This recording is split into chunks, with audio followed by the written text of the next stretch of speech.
The Twits, chapters 21 through 25. Chapter 21. Mr. and Mrs. Twit go off to buy guns. The next morning, when Mr. Twit came out with his huge basket, not a single bird was sitting on either the monkey cage or the big dead tree. They were all perched happily on the roof of Mr. Twit's house. The roly-poly bird was up there as well, and the monkeys were in the cage, and the whole of them were hooting with laughter at Mr. Twit. "I'll wipe that silly laugh off your beaks," Mr. Twit screamed at the birds. "I'll get you next time, you filthy feathery frumps. I'll wring your necks, the whole lot of you, and have you bubbling in the pot for bird pie before this day is out." "How are you going to do that?" asked Mrs. Twit, who had come outside to see what all the noise was about. "I won't have you smearing sticky glue all over the roof of our house."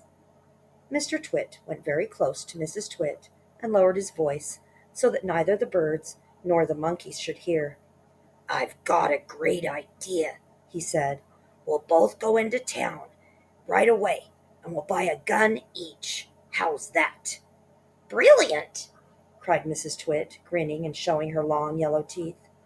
"We'll buy those big shotguns that spray out 50 bullets or more with each bang." "Exactly," said Mr. Twit. "Lock up the house while I go and make sure the monkeys are safely shut away." Mr. Twit went over to the monkey cage. "Attention!" he barked in his fearsome monkey trainer's voice. "Upside down, all of you, and jump to it. One on top of the other. Quick! Get on with it, or you'll feel Mrs. Twit's stick across your backsides." Obediently, the poor monkeys stood on their hands and clambered one on top of the other, with Mugglewump at the bottom and the smallest child at the very top. "Now stay there till we come back," Mr. Twit ordered. "Don't you dare move, and don't overbalance. When we return in 2 or 3 hours' time, I shall expect to find you all in exactly the same position as you are now. You understand?" With that, Mr. Twit marched away. Mrs. Twit went with him, and the monkeys were left alone with the birds. Chapter 22. Mugglewump has an idea. As soon as Mr. and Mrs. Twit had disappeared down the road, the monkeys all flipped back onto their feet the right way up. "Quick, get the key!" Mugglewump called out to the roly-poly bird, who was still sitting on the roof of the house. "What key?" shouted the roly-poly bird. "The key to the door of our cage," cried Mugglewump. "It's hanging on a nail in the workshed. That's where he always puts it." The roly-poly bird flew down and came back with a huge key in his beak. Mugglewump reached a hand through the bars of the cage and took the key. He put it in the lock and turned it. The door opened. All 4 monkeys leapt out together. "We're free!" cried the 2 little ones. "Where shall we go, Dad? Where shall we hide?" "Don't get excited," said Mugglewump. "Calm down, everybody. Before we escape from this beastly place, we have one very important thing to do." "What?" they asked him. "We're going to turn those terrible Twits upside down." "We're going to do what?" they cried. "You must be joking, Dad." "I'm not joking," Mugglewump said. "We're going to turn both Mr. and Mrs. Twit upside down with their legs in the air." "Don't be ridiculous," the roly-poly bird said. "How can we possibly turn those 2 maggoty old monsters upside down?" We can," cried Mugglewump. "We're going to make them stand on their heads for hours and hours, perhaps forever. Let them see what it feels like for a change." "How?" said the roly-poly bird. "Just tell me how." Mugglewump laid his head to one side, and a tiny twinkling smile touched the corners of his mouth. "Now and again," he said, "but not very often. I have a brilliant idea, and this is one of them. Follow me, my friends, follow me." He scampered off toward the house, and the 3 other monkeys and the roly-poly bird went after him. "Buckets and paintbrushes!" cried Mugglewump. That's what we want next. There's plenty in the workshed. Hurry up, everyone. Get a bucket and a paintbrush. Inside Mr. Twit's workshed, there was an enormous barrel of hug-tight sticky glue, the stuff he used for catching birds. Fill your buckets, Mugglewump ordered. We're now going into the big house. Mrs. Twit had hidden the key to the front door under the mat, and Mugglewump had seen her doing it, so it was easy for them to get in. In they went, all 4 monkeys, with their buckets of sticky glue, and then came the roly-poly bird, flying in after them, with a bucket in his beak and a brush in his claw. Chapter 23, The Great Glue Painting, begins. This is the living room, announced Mugglewump. The grand and glorious living room where those 2 fearful, frumptious freaks eat bird pie every week for supper. Please don't mention bird pie again, said the roly-poly bird. It gives me the shudders. We mustn't waste time, cried Mugglewump. Hurry up, hurry up. Now, the first thing is, I want everyone to paint sticky glue all over the ceiling. Cover it all. Smear it in every corner. Over the ceiling? They cried. Why the ceiling? Never mind why, shouted Mugglewump. Just do as you're told and don't argue. But how do we get up there? They asked. We can't reach. Monkeys can reach anywhere, shouted Mugglewump. He was in a frenzy of excitement now, waving his paintbrush and his bucket and leaping all around the room. Come on, come on! Jump on the tables, stand on the chairs, hop on each other's shoulders. Roly-Poly can do it flying. Don't stand there gaping. We have to hurry. Don't you understand that? Those terrible Twits will be back at any moment, and this time they'll have guns. Get on with it, for heaven's sake. Get on with it.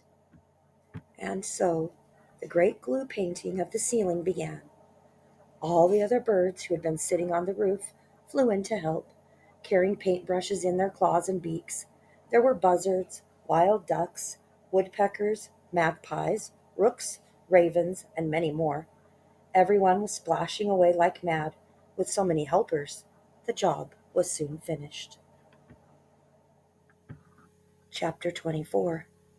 The carpet goes on the ceiling. What now?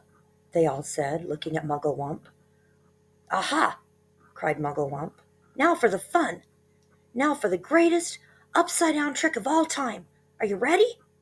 We're ready, said the monkeys. We're ready, said the birds. Pull out the carpet, shouted Mugglewump. Pull this huge carpet from under the furniture and stick it on the ceiling. On the ceiling? Cried one of the small monkeys. But that's impossible, Dad. I'll stick you onto the ceiling if you don't shut up, snapped Mugglewump. He's dotty, they cried. He's balmy. He's batty. He's nutty. He's screwy. He's wacky, cried the roly-poly bird. Poor old Muggles has gone off his wump at last. Oh, do stop shouting such rubbish and give me a hand, said Mugglewump, catching hold of the corner of the carpet. Pull, you nitwits! Pull! The carpet was enormous. It covered the entire floor from wall to wall. It had red and gold pattern on it. It's not easy to pull an enormous carpet off the floor when the room is full of tables and chairs. Pull! yelled Mugglewump. Pull, pull, pull! He was like a demon hopping around the room, telling everyone what to do. But you couldn't blame him. After months and months of standing on his head with his family, he couldn't wait for the time when the terrible Twits would be doing the same thing. At least that's what he hoped. With the monkeys and birds all pulling and puffing, the carpet was dragged off the floor and finally hoisted up onto the ceiling. And there it stuck. All at once, the whole ceiling of the living room was carpeted in red and gold. Chapter 25. The furniture goes up. Now the table, the big table, shouted Mugglewump. Turn the table upside down and put a dollop of sticky glue on the bottom of each leg. Then we'll stick it onto the ceiling as well. Hoisting the huge table upside down onto the ceiling was not an easy job, but they managed it in the end. Will it stay there? They cried. Is the glue strong enough to hold it up? It's the strongest glue in the world, Mugglewump replied. It's the special bird-catching, bird-killing glue for smearing on trees. Please, the roly-poly bird said. I have asked you before not to mention that subject. How would everyone like it if it was monkey pie that they made every Wednesday, and all your friends had been boiled up, and I went on talking about it? I do beg your pardon, said Mugglewump. I'm so excited, I hardly know what I'm saying. Now the chairs. Do the same with the chairs. All the chairs must be stuck upside down to the ceiling, and in their right places. Oh, do hurry up, everybody. Any moment now, those two filthy freaks are going to come rushing in with their guns. The monkeys, with the birds helping them, put glue on the bottom of each chair leg and hoisted them up to the ceiling. Now the smaller tables, shouted Mugglewump, and the big sofa, and the sideboard, and the lamps, and all the tiny little things, the ashtrays, the ornaments, that beastly plastic gnome on the sideboard. Everything, absolutely everything, must be stuck to the ceiling. It was terribly hard work. It was especially difficult to stick everything onto the ceiling in exactly its right place, but it got done in the end. What now? Asked the roly-poly bird. He was out of breath, and so tired he could hardly flap his wings. Now the pictures, cried Mugglewump.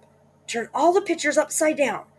And will one of you birds please fly out to the road and watch to see when those frumptious freaks are coming back? I'll go, said the roly-poly bird. I'll sit on the telephone wires and keep guard. It'll give me a rest.